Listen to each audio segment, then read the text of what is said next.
In this video, I'm going to go over the basics of your resume or your CV. I'm going to talk about the fundamentals. I'm going to talk about how the different sections work, the key sections. I'm also going to talk about things like format and structure. So that way you're prepared, you know exactly what you need. You can just go out and do this. Let's get to it. Hey, this is Michael with Michael's Business English. For those of you who don't know who I am, my name is Michael Rincon. I'm a former six-figure data analyst turned ESL instructor and career coach. If you're new here, we talk about business English, communications, and career development.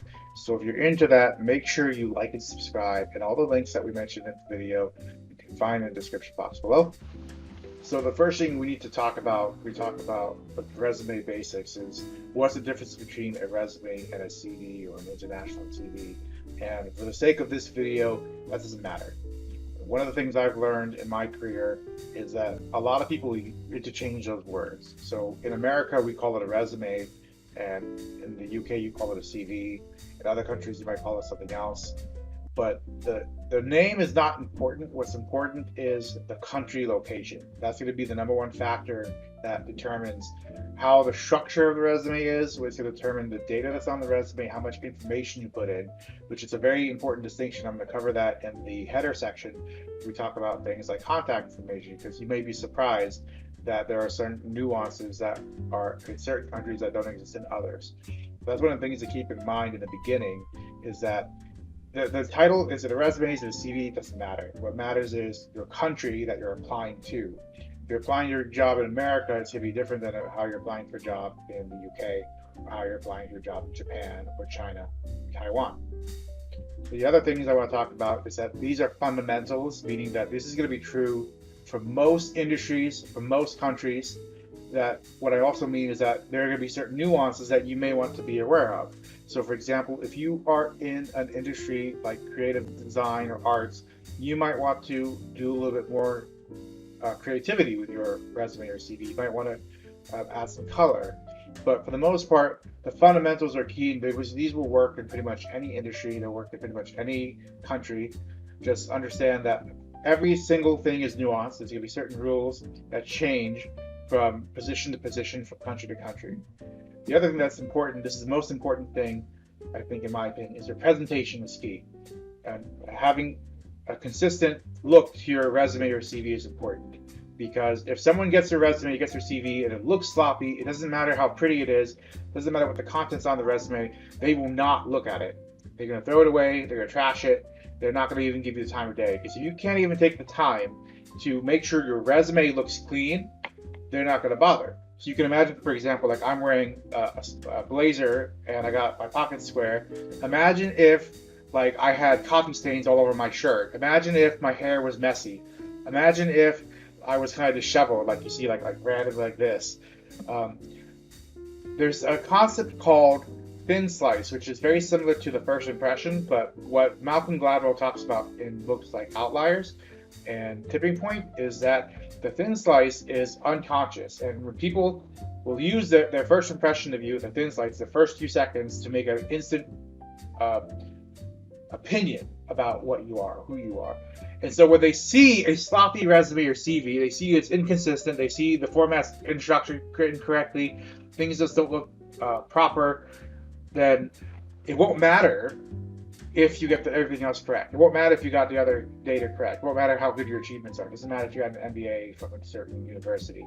So the most important thing you take away from this is whatever you do, make sure it's clean and consistent. That's probably the most important fundamental thing you'll learn from this.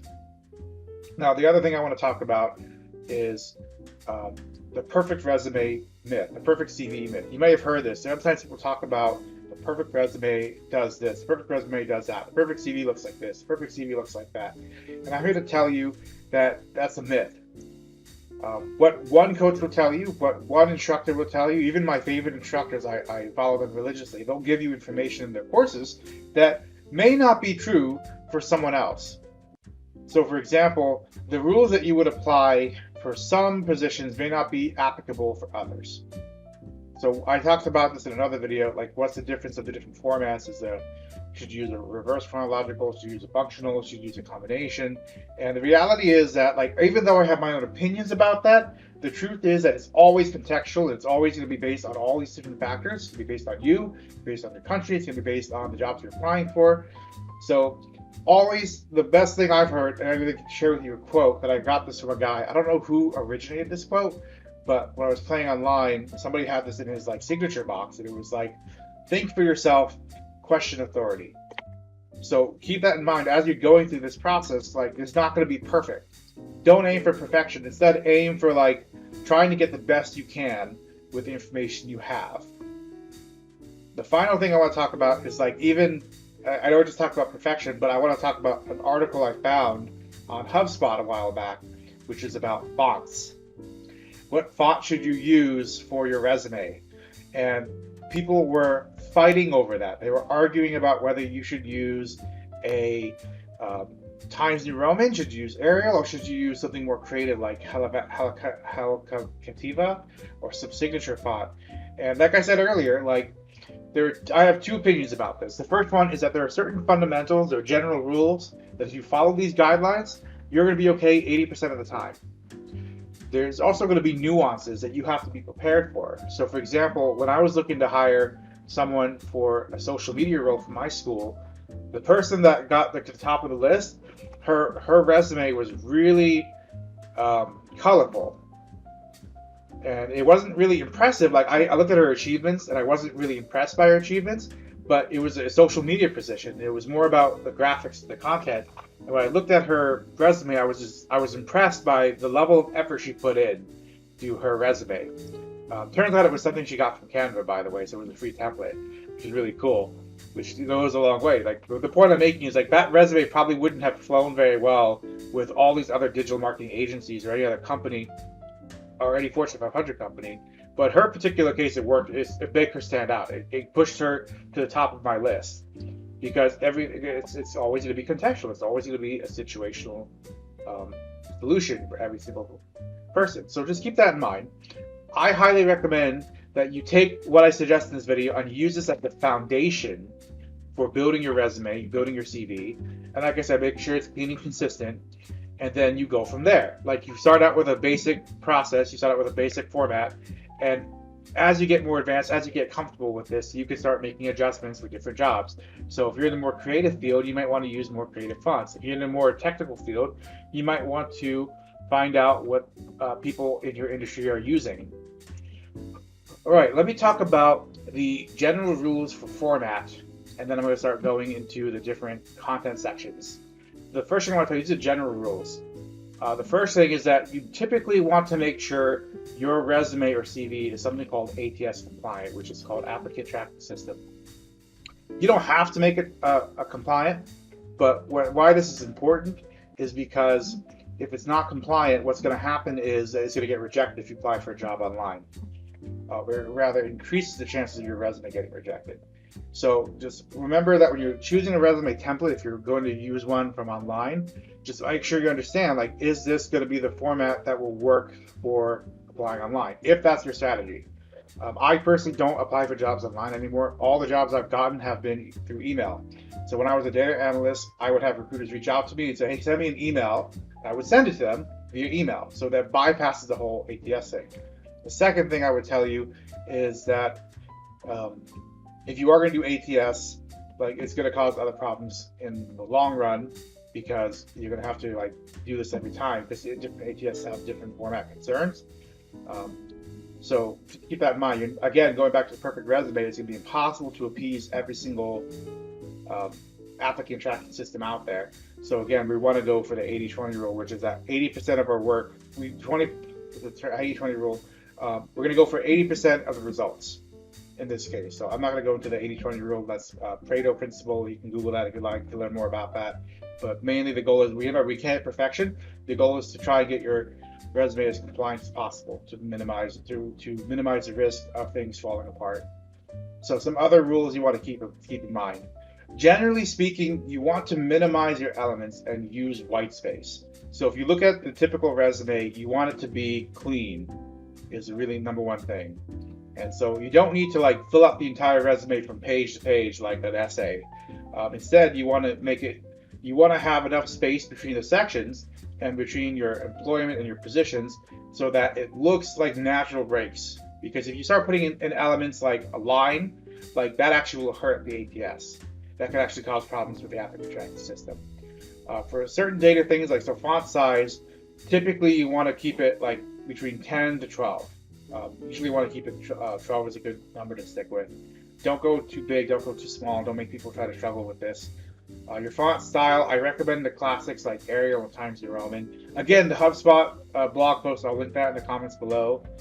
They have their own opinions about that, but in my opinion, you can't go wrong with the traditional font. How about black versus color text? So I've seen people try to use like different colors on their resume or their CV. And again, unless you are in a creative field, I recommend you stick with black. And again, this goes back to the idea of being ATS compliant, which is that if you're not ATS compliant, you're using different colors, there's a chance that the color that you use will not be available to the employer. And so the color will like, the resume will show it as blank. Now, the other thing is things like page size and page count. Like, should you use a letter, should you use A4? And again, this all depends on the country you're in. My understanding is that in certain countries like Australia, you actually use the A4 size as opposed to the letter size. The other thing is about the count of pages. I strongly recommend you keep this to as few pages as possible. You should, in my opinion, this is my personal opinion, you really don't want to go past 3 pages. Honestly, you should try to stick it with 2. If you're going past 2 pages, like you've really got to ask yourself, is the data on your resume necessary? Because I've seen a lot of students who have 4-page resumes, 5-page resumes, and it's because they have listed every single job since they started working, and these guys in their 30s and 40s, and they have over 20 years of experience. Like, do you really talk about the jobs you had in college if you're 30, if you're 40, 50, 60? Probably not. Is it relative to the job? Probably not. So my opinion is to try to keep it up to 3 pages max. Really ideal to keep it at 2 pages. It's up to you how you do it. Depends on the job. Certain positions will require more data, and so you will have to go to 3 pages. Might have to go more. But again, it's always going to depend on you, your situation, and the position. Then file type. Should you use a Word document versus a PDF? Most of the time, an employer should tell you. They should say, like, please submit it in a Word document or a PDF format. It'll tell you which one they should use. If you're not sure, then I would highly recommend PDF. PDF formats allow you to have some protection because they're hard to edit. Like, you have to have someone has to buy software to edit like the stuff in a PDF. So let's talk about the different sections now. So the first section is the heading. This is kind of like your name and your contact information. You shouldn't really put anything special in the heading, in my opinion. In the summary, you'll get the chance to talk about like your title and all that stuff. But in the heading, it should just be like your name, and you should put in your contact information. Now, again, this all depends on the country you're in. So, for example, in the West, in America, we typically just use a phone number, an email, and a city, state. We want to let people know where we're based. If you're planning to relocate, then it's perfectly fine to say relocating to so-and-so in month, year. So if I was going to go to another city, I'd say relocating to New York in January 2020. So people know I'm planning to move. Let's see what else you could do. The other thing is, what is a professional email address? So sometimes people get hung up on this, and for the simplicity's sake, to make it as easy as possible, I've seen people complain about this, believe it or not. Like, first of all, there's 2 parts to this. First one is the front end of the email, which is like the things that you can customize, and then there's the back end, which is the domain. Is it Gmail? Is it Yahoo? Is it AOL? Believe it or not, people complain about the domain, but I'll cover that in a minute. For the front end of your email, I highly recommend just using your name. So I put in Mike A. Rincon because that's my name. Mike.a.rincon@gmail.com is my email address for job searching. That's a brand new email I made. I made a separate email for my work job search from all my other ones. You don't have to do that. You don't want to, but generally speaking, if you want to minimize the risk of people saying this is not a professional email, it looks sloppy, then I highly recommend you just use your first and last name. And use your middle name if you need to. I have to because Mike Rincon's a common name. So, again, just professional email, just say first name. first last name. For the back end, for the domain, I've seen people complain about this, but apparently if it's not Gmail, it's kind of weird. So if you're using Yahoo, AOL, people would say that's kind of old. Hotmail, it's weird. I haven't seen a lot of evidence about that, but I've seen enough people complain about that on forums like Quora and LinkedIn and whatnot. So I highly suggest just using Gmail. It's free. You don't have to, you don't want to. It's up to you, but that's what I'd recommend. And again, remember, it's based on the countries you're applying for. So the next section is your summary and objective section, right? This is, I call it summary / objective, and the reason I do that is because it used to be called career objective, but now people like to call it professional summary, executive summary. It's up to you. I think this is optional nowadays. You don't have to do it. It's not required, especially if space is an issue, and especially like you're running out of room on your resume. Like I would either get rid of it completely or just put it to one sentence. So the first thing is that the summary that you're going to use, I have a whole video on resume summary, executive summary, career objective examples. I'll put a link to that in the comments so you can check that out when you get a chance. But the highest level overview is like, your headline should be very simple. So mine has always been for years as a data analyst is experienced analyst, financial services. When I transitioned to teach English, I hired a career coach for English teachers, and he gave me very specific feedback for the ESL industry, which is something to keep in mind. Like again, it's always nuanced. So the headline that you'll use will be dependent on you, depending on the country you're going for, and so on and so forth. But I think simple is best. Experienced analyst, financial services worked well for me. Before I used that, I used something called junior analyst because I didn't have any, I was only 2 years of experience. I was applying for jobs called junior business analyst, so it made sense for me. So another question you need to think about is like, do you need a headshot? Again, really important you understand like your country's nuance, because if you send a resume to someone in America and you have your headshot in it, you're going to get ignored. Now, there's actually a funny story about this. I had a student who, he is from Asia, and he was getting interviews for jobs, but what he didn't understand was the jobs he was applying for were like door-to-door sales jobs. That's why he was getting interviews. It's a high turnover rate. The people who were trying to fill the position just seemed to be people to do door-to-door sales, and so they just would take anyone.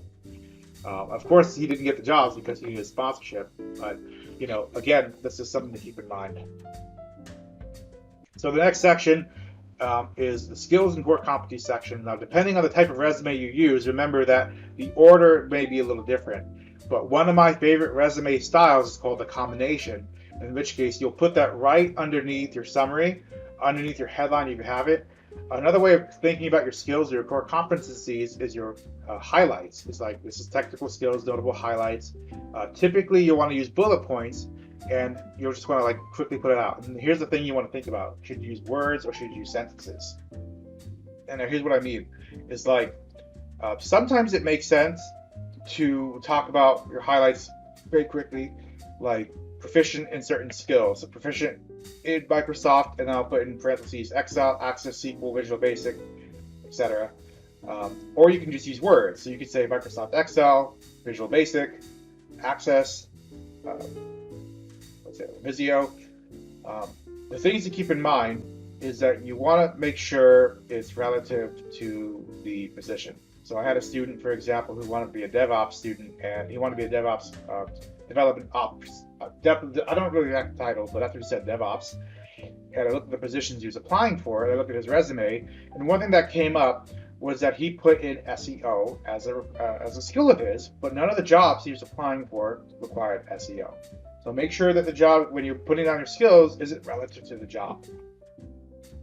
One more thing I want to talk about too is sometimes you'll see resumes that have like a proficiency bar. Like you'll see proficiency and it'll be like a bar. I'll see if I can find a picture, and I'll put this in the video as well. But basically, I don't recommend putting proficiency as a bar unless you have something that actually proves this. So for example, if you took certifications, then you could put that as like a score. So for example, language proficiency test, this is very common. If your goal is to get a job in America, for example, you typically have to take an IELTS, which is a language proficiency exam. You need to be able to show your score. So that's when you would want to put your proficiency. If I was going to a country like Japan and I needed to pass like the a certain language exam, it would be like, I think it's called JLPT and LLPT. It's some sort of language exam. I would say Japanese level proficiency would be like conversational proficiency based on the job descriptions I've seen. They say like, or do you have work proficiency? Do you have conversational proficiency? So on and so forth. So use that as a use the job descriptions that you're applying for as like a tool to decide like, do you need to talk about your proficiency in that level or not. But I usually don't recommend putting that in unless it's required. So your education section is fairly straightforward. Now, if you're like a freshman from college, then I highly recommend you emphasize your coursework, right? Use this as an opportunity to talk about like the things you did in college, the courses you took, the achievements you did in college. You'll be highlighting this very heavily. Also, if you have any certificates, this is where you would put this in here, but only if it's relative. So for example, I have a teaching English certificate, but I would not put that in my resume if I was applying for a job as an analyst. The experience section is probably the most important. I won't go into a lot of details here. I've talked about achievements in multiple videos, so I'll put that in the link below. And I also have a very special like formula for how to do this. If you want to learn more about my magic formula, check out my checklist. I'll talk about that more at the end of the video. But I have a process for how you can create achievements like magic. It's really cool. The only other thing I want to talk about is to make sure that you're using keywords, especially if you're applying for jobs online, because the keywords in the resume will increase your chances of the ATS pushing your resume to the top. The only other thing I would suggest is consider putting your company bio, so you can, if it's relative. I took it out of my resumes recently because I ran out of room, but it can be useful in the beginning if you need to fill up your resume, and it gives you what it does. It also gives you like industry experience. So if you're looking to get jobs with certain industries, and you have previous experience with certain companies that have relative industry experience, that's going to help you. It's going to give you some like social proof. Finally, if you have, there's other sections you might see like an honors awards, volunteering, testimonials, references. Let me just talk about these real quick. So I would put honors and awards only if it's relative. Like this is more going to be useful for freshers in my opinion. But if you have any specific awards that are relative, that are useful, that are good for the roles that you're applying for, this could be helpful. Volunteering, again, it depends on the company. It depends on the jobs you're applying for. Some companies really love to see people who volunteer. Otherwise, you don't have to put it. I don't talk about volunteering in my resume because none of the jobs I've applied for are culture-based like that. And then testimonials and references. I have mixed feelings about this. I have seen people suggest it. I think it's okay if you want to put it in there, but that's a personal choice. I would say that if you're going to apply for jobs online, a testimonial is probably not a useful thing to have on your resume. Again, the most important thing I'm going to highlight repeatedly over and over and over and over is understand the nuances for your job search, because the jobs that I apply for may not be the same jobs that you apply for. The countries that I'm looking for work may not be the same jobs that you're looking for. All right, so to conclude, like we've talked about the basics of the resume, we talked about the fundamentals, we talked about the perfect resume myth, we talked about making sure your resume is clean. Please, for God, make sure it's clean. Like nothing will destroy you more than a bad looking resume. And a good looking resume is very boring. Okay, it doesn't have to be sexy. Like I did talk about the example of someone who applied for one of my jobs in my school who had a cool looking resume, but that was the exception to the rule. 99% of time, that's not going to work. And that was a very specific situation, which was I'm a solopreneur. I don't have a big company, and I don't have a lot of people applying for my job. I had 50 applicants. Her resume stood up because it was a social media role. If you were going to apply for a creative position at Robert Half, you could try it and see if it works for you. You can see if you get what kind of results you get. I would recommend you test it out, but I wouldn't count on that. The other thing I would suggest is that the other thing we talked about was the sections. We talked about the different sections, the summary, the experience, the education, the skills, how to handle other sections. I also talked about a little bit how to address it. But again, remember, everything is nuanced. So quick question for you. What do you need to work on right now? What are you going to do next now that you watch this video? What is going to be the thing you need to work on your resume, your CV? You need to work on what sections you need to add? What questions do you still have? Like this video if you like it. Don't forget to subscribe and check out some of my other videos. I'll put the videos I talked about in this video below in the comments. And also, if you'd like some additional help, I have something called the Ultimate Resume CV Checklist. I'll link that in the comments below.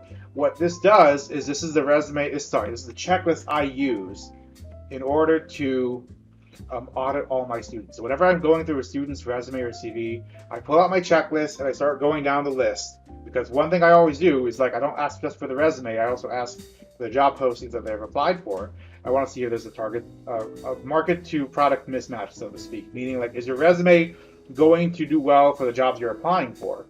And the other thing I'm going for is I'm looking for things like, is it clean? Do you have achievements? How's your sections look? Like, all that stuff. So check it out if you have some time. Thanks so much for watching this video. I know this went a lot longer than my normal videos do, so I appreciate you staying around. I hope you found this valuable. Thanks. I hope you guys have a good day. Thank you.